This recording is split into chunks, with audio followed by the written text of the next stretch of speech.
For school leaders, taking strike action is unprecedented. It's the last resort.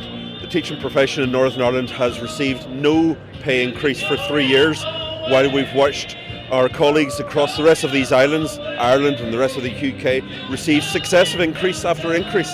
It's not good enough for the teaching profession in Northern Ireland to be treated differently than our colleagues elsewhere on these islands. What do we want? Fair pay! When do we want it? Now! Stories! We have a massive pay border here. Our schools are suffering, our children are suffering, and it just cannot go on. Pay is the reason why we ballot our members to come out, because it was so drastic. But in reality, it is the workload that teachers do.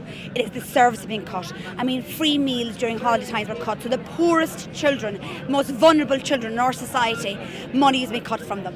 There isn't enough money to have pens. Certain primary schools are being asked to bring in soap and toilet paper, basics.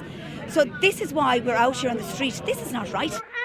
It's not just about the pay. People rattle on about, it's pay. It's not. It's what we're expected to do with the lack of resources. We feel that an awful lot of responsibility is being batted back to schools, health professionals, child counselling services. And whilst we do try our very, very best, that's not our remit. That's not what we're here for. We're overwhelmed, we're becoming deflated. We're trying our best every day to put a smile on. We've young children in our care, and we do care mightily for them. But we just can't provide the provision that they deserve, by the way, that they deserve.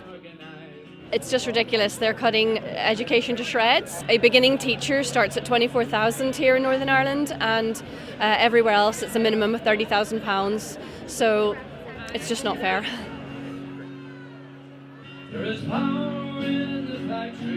We had an agreement last year for a 5.5% pay rise, and we never received that. We were promised a one-off payment as well last year of between £1,200 and £1,500, which we never received either.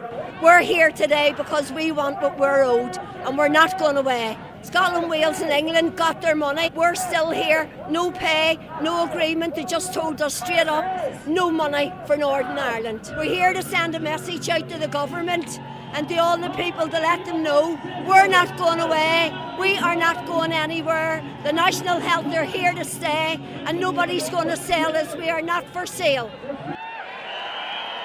I think the people are way ahead of the politicians in relation to standing for decency and calling for a pay settlement for hundreds of thousands of public sector workers. The squalid farce that we saw at Stormont yesterday with the DUP continuing their boycott is, I'm afraid, a pathetic contrast with the inspirational activism that we've seen today from ordinary public sector workers. I just hope finally that it touches the conscience of Chris Heaton-Harris, the hard right Tory Secretary of State, and particularly the DUP and Jeffrey Donaldson, who have given Chris Heaton-Harris the power to treat ordinary workers here so terribly. This fight continues. This fight continues until we win, and we will win. Thank you.